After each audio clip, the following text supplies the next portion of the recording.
Fala, Rovai, o editorial do Fórum 11:30, queridas, queridos e querides. Eu sei que o assunto já está meio cansativo, mas eu queria gravar um Fala, Rovai dedicado a ele, para, inclusive, depois, lá na frente, a gente poder olhar ele e fazer uma avaliação de se este blogueiro estava correto ou não. O título desse Fala, Rovai é O Suicídio Político de Ciro Gomes. Eu acabei de falar aqui no Fórum 11:30 que o Ciro não está perdendo uma eleição, ele está perdendo a possibilidade de que a sua vida pública tenha continuidade.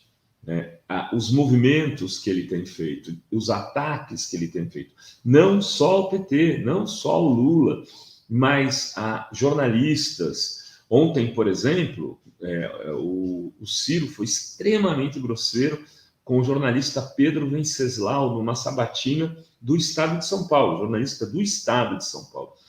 Ele não conseguiu sequer ouvir a pergunta, porque a pergunta era sobre se ele podia estar sendo linha auxiliar ou não no Bolsonaro. E o Ciro já se nervou e já quis ir para o enfrentamento. Depois disso, ontem ele pega e vai dar uma entrevista para o youtuber lá, o Monark, que, entre outras coisas, defendeu a existência de um partido nazista no Brasil, disse que achava que os nazistas deveriam ter direito a ter um partido e que justificou a pedofilia no seu programa lá no Flow, dizendo o seguinte: eu não vejo crime o cara ter, por exemplo, umas fotos de criança no computador. Isso daí não devia ser crime, é liberdade de expressão, entendeu? Ver criança fazendo sexo, como se a existência da foto não implicasse numa imensa gravidade de um crime.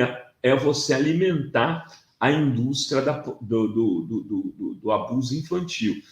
E eu fui lá e ficou de forma tranquila, conversando, como naturalizando aquele tipo de interlocutor, né? Uma coisa é debater as ideias do cara, que eu já acho complicado, para dizer muito sinceramente.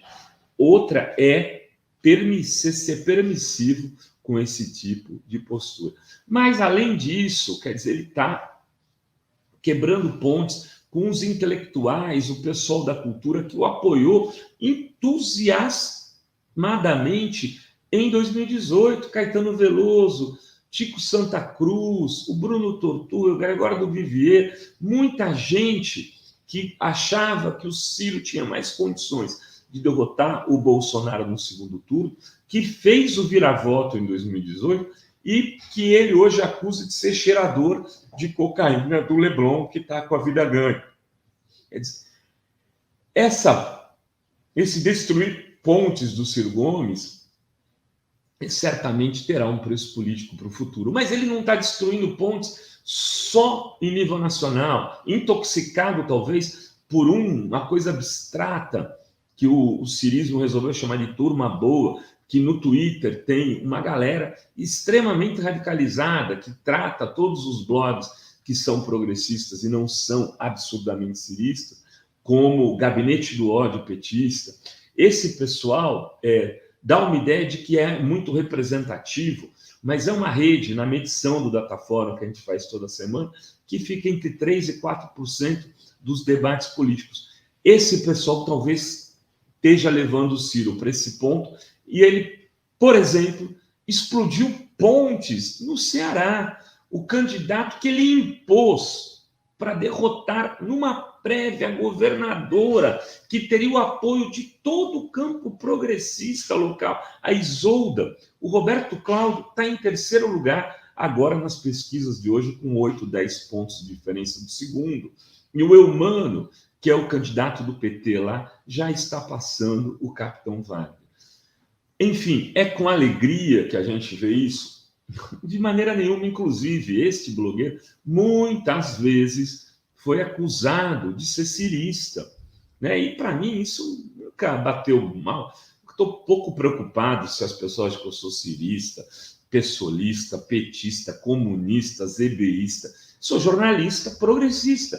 E nesse campo do jornalismo progressista, eu sempre fiz ponderações em relação ao Ciro. Eu falava, olha, o Ciro tem críticas que devem ser levadas em consideração, inclusive do ponto de vista da prática política hegemonista que o PT exerce, às vezes no campo progressista. Sempre ponderei isso. Então, não me sinto feliz de saber que um campo político, né, que é importante de centro-esquerda, e esse era o papel que o Ciro tinha, ele estava mais à direita do PT, toda a sua trajetória foi essa, em muitos tempos, mas que esse campo pode ficar órfão e que a gente tenha, né, que ser o tempo todo, inclusive o centro acabou também com o fim do PSDB, ou praticamente o fim do PSDB, e vai ter que se construir algo nesse lugar, que provavelmente não é o Ciro, um cara que durante 20, 25 anos da história política brasileira cumpriu um papel nos processos eleitorais.